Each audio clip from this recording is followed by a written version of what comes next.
এগরায় অবসরপ্রাপ্ত প্রাক্তন সেনা ও তার পরিবারকে উচ্ছেদের হুমকি। লিখিত অভিযোগ বিভিন্ন দপ্তরে। পূর্ব মেদিনীপুর জেলার এগরা 1 নম্বর ব্লকের কুদির আসনের বাসিন্দা শান্তনু মহাপাত্র নামে এক ব্যক্তি ভারতীয় সেনায় কর্মরত ছিলেন। দেশের বিভিন্ন প্রান্তে ভারত মায়ের জন্য লড়াই করেছেন। বর্তমানে তিনি অবসরপ্রাপ্ত একজন সেনা জওয়ান, কিন্তু বর্তমানে পরিবার নিয়ে আতঙ্কে রয়েছেন প্রাক্তন ভারতীয় সেনা শান্তনু মহাপাত্র।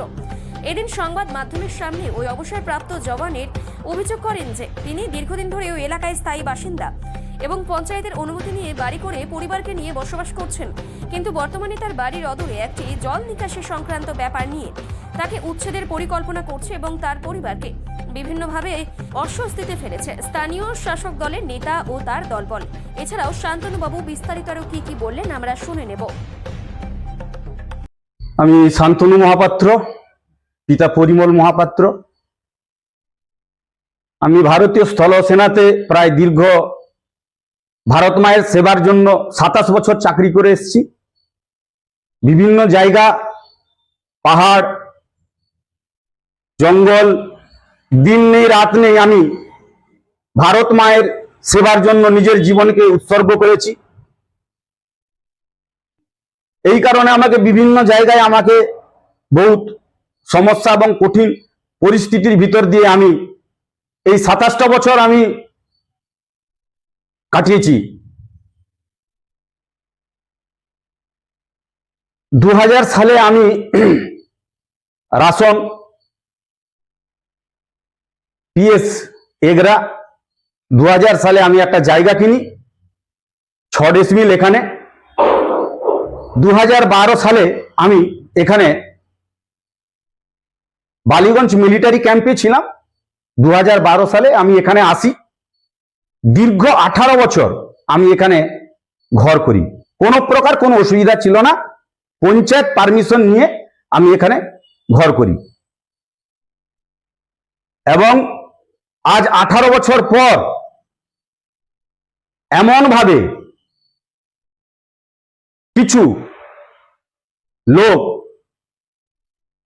সামান্য একটা জল নিকাশিকে নিয়ে, যেই জল নিকাশিটা 18 বছর ধরে ছিল না, ওনাদের আমি জিজ্ঞাসা করব 18 বছর এই জলটা কোথায় ছিল। ওই জলটাকে কেন্দ্র করে 18 বছর পর আমার বাড়ির সামনে দিয়ে গায়ের জোরে আমার বাড়ি তছনছ করার জন্য সমস্ত কিছু, আমার গেট ভেঙে দেওয়া হবে, আমার সমস্ত কিছু জিনিস তছনছ করা হবে। তার জন্য কতিপয় লোক আমার বিরুদ্ধে ষড়যন্ত্র করছেন। আমি ওনাদের জিজ্ঞাসা করব 18 বছর ওই জলটা ওনাদের কোথায় ছিল। অ্যাজ পার গভর্নমেন্ট রুল এবং নকশা অনুযায়ী 312 দাগের 6 ডেসিমিল, পাশে উত্তম রথ 2 ডেসিমিল, পরে ঢালাই রাস্তা, পরে 351 ঝন্টু ভান্ডার এবং তারপরে অটো কেয়ারের কেনা কিছু জায়গা, পুকুর, ওটা দিয়ে পুরো নকশা মোতাবেক জল নিকাশিটা বেরিয়ে যায়। ওই জল নিকাশিটা মাটি বন্ধ করে যে যারের মতো সমস্ত কিছু বন্ধ করে দেয়। আমি যারা এই কাজগুলো করছে তাদের আমি জিজ্ঞাসা করছি যে আপনারা 18 বছর কোথায় জলটা রেখেছিলেন, আজকে কেনই বা এই প্রশ্ন উঠছে। আমার বিরুদ্ধে পিটিশন লজ করেন মিস্টার তরুণ কর মহাপাত্র এন্ড আদার্স 25/6/2025, যেখানে মাননীয় বিডিও সাহেব উনি আমাকে হিয়ারিং এর জন্য ডাকেন এবং কিছু বৃদ্ধ মানুষকে যন্ত্রিসের মতো ওখানে নিয়ে যান, আমাকে হেনস্থা করার চেষ্টা করেন। আমি বিডিও সাহেবকে বলি, স্যার 18 বছর ধরে কোনো জল নিকাশি এ পথ দিয়ে ছিল না, হঠাৎ করে অন্যায় কেন কাজ আমার জন্য হচ্ছে?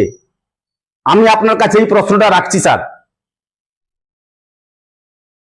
তাতে উনি বলেন, এবং মিস্টার তরুণ কর মহাপাত্র এন্ড আদার্স, অনুপ কুমার ভান্ডার, ওরফে গোকুল ভান্ডার এবং তার সাথে কিছু লোক আমাকে হেনস্থা করার চেষ্টা করছে, এবং যাতে এই জলটাকে নিয়ে একটা স্ক্যান্ডেলিং করা যায় এবং কারোর ক্ষতি করা যায় এবং আমাকে উচ্ছেদ করা যায়, তার জন্য এরা হাত দিয়ে আমার পিছনে পড়ে আছেন। এরা টিএমসির লোক, তৃণমূলের লোক এরা। আমি আমাদের ম্যাজিস্ট্রেট সাহেবকে আমি আবেদন করেছিলাম, জানিয়েছিলাম, উনি তার পরিপ্রেক্ষিতে আমাকে 144 2/2025 থেকে 18/11/2025 পর্যন্ত আমার সমস্ত বক্তব্য শুনে উনি আমাকে অর্ডারটা করেছেন। এই অর্ডার থাকা সত্ত্বেও কিছু হারমাত, কিছু অসামাজিক লোক বাড়ির বাইরে এসে আমার যাতে ক্ষতি হয়, গেট ভেঙে দেওয়ার চেষ্টা, তছনছ করা, গালাগালি, অশ্রাব্য গালাগালি এবং নানা রকম কথা বিভিন্নভাবে স্ক্যান্ডেলিং করা হচ্ছে। আমি ভারত মায়ের সেবা 27 বছর করার পরে আমার কি এটাই উপহার?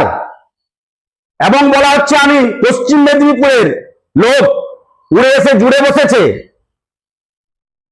বাকি আমার মুখে আসবে না, সে ভাষা আমি বলতে পারবো না, যেহেতু আমি ভারতীয় সেনার একজন জওয়ান, তাই আমি সে ভাষা মুখে আনতে পারছি না। দাদা, আপনি কোথায় কোথায় অভিযোগ জানিয়েছেন? আমি অভিযোগ জানিয়েছি, চিঠি করে লিখে অভিযোগ জানিয়েছি। এসডিপিও সাহেবকে জানিয়েছি, এসডিও সাহেবকে জানিয়েছি, আইসি এগরা পুলিশ স্টেশন এগরা পূর্ব মেদিনীপুর ওনাকে জানিয়েছি, গ্রাম পঞ্চায়েত ছত্রী প্রধান ছত্রী পূর্ব মেদিনীপুরকে জানিয়েছি,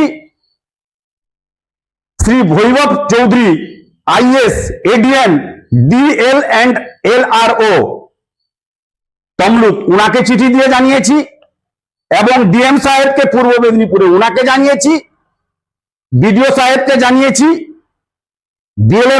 বিএলআরও সাহেবকে জানিয়েছি। সবাইকে আমি জানিয়ে চিঠির মাধ্যমে অবগত করেছি। কিন্তু বর্তমান পরিস্থিতি অ্যাজ পার ডকুমেন্ট জল নিকাশি যে পথ দিয়ে আছে সে পথ দিয়ে না করে সামান্য 20 লিটার জল, যেটা বৃষ্টির জল, সেটা আমার বাড়ির সামনেও দাঁড়ায়নি, উত্তম রথের বাড়ির সামনে দাঁড়িয়ে আছে।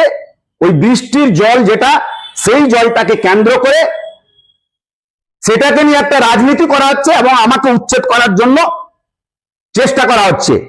এই জায়গায় যতজন প্রতিবেশী রয়েছেন তারা কি আপনার বিরুদ্ধে কোনো রকম কমপ্লেইন? না, এই জায়গায় যারা প্রতিবেশী আমার আছেন তাদের কোনো অভিযোগ নেই। এর ফাঁকে আমি একটা কথা বলতে চাই, সেপ্টেম্বর 8 7:55 জল নেই। গত 15 দিন ধরে জল ছিল না, জল শুষ্ক ছিল, শুকনো। মেন রাস্তার হাইট আর নিচে যেখানে গর্ত আছে, ওই গর্তের যে জায়গাটা আছে ওখানে সামান্য বৃষ্টির জল দাঁড়ায়। সেপ্টেম্বর 8 7:55 জল নেই, শুকনো। ওই জলটাকে সেপ্টেম্বর 8 2025 10:51 আবার জলটাকে পুকুর থেকে নিয়ে এসে ভরে দেওয়া হচ্ছে, যার প্রমাণ আমার কাছে আছে। আমি প্রমাণ সবার সামনে রাখছি।